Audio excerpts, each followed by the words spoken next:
In the ancient valley of Elah, two massive armies stand poised for a clash that will define the fate of nations. Tension hangs heavy in the air as the Israelite soldiers wait in fear, their spirits breaking under the morning sun.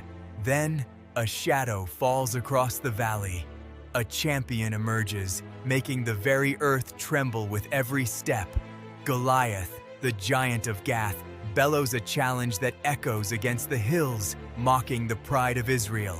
From his royal tent, King Saul watches in silent despair, knowing no man in his army dares to face this beast. But miles away, in the quiet hills of Bethlehem, a young shepherd boy named David tends to his father's flock.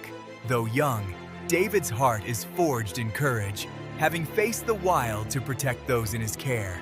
His father, Jesse, calls him for a mission of service. He says, "Take these to your brothers." David sets out toward the front lines, unaware that he's walking into a destiny greater than he imagined. As he arrives, the roar of the giant stops him. He doesn't see a monster. He sees an insult to his God. The soldiers around him are paralyzed. They whisper in the shadows, saying, "No one can defeat him."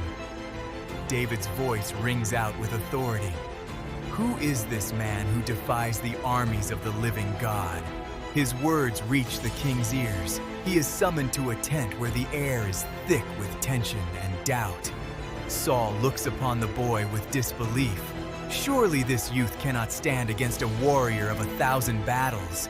David speaks of the lion and the bear, testifying that the same God who delivered him then will deliver him now. Saul relents, offering his own royal armor, trying to fit the shepherd into the mold of a king. But the weight of the bronze is too much.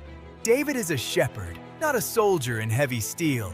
He casts aside the kingly protection, choosing to face the giant as the person he truly is. He reaches for his leather sling, a weapon familiar to his hands and seasoned by years in the fields. By a flowing stream, he kneels. He carefully selects 5 smooth stones, each a promise of victory. As thousands watch in a silence so deep it hurts, the shepherd steps into the center of the valley. Goliath laughs, his voice like grinding stones, insulted that they would send a child to do a warrior's work.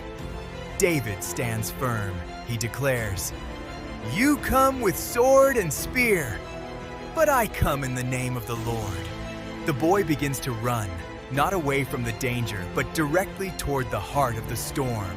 Goliath charges, a mountain of bronze in motion, certain of his triumph. David swings. The motion is fluid, a lifetime of practice distilled into one single glorious moment. The stone whirs, catching the light as it builds momentum, carrying the hopes of an entire people. Release. The stone flies with the speed of an arrow, cutting through the air with divine precision. Impact. The giant's laughter is silenced instantly, a moment of pure, shocking disbelief frozen in time. The mountain falls. Goliath crashes to the earth, the sound of his armor hitting the ground echoing across the hills. Both armies stand frozen. The impossible has happened before their very eyes. The Philistines break. Panic sweeps through their ranks as they flee from the shepherd who became a king. The Israelites erupt in a roar of victory, their fear replaced by a joy that shakes the valley. David stands quietly amidst the chaos, a humble shepherd who trusted when others feared. The valley of Elah returns to peace, a testament that no giant is too big for a heart full of faith.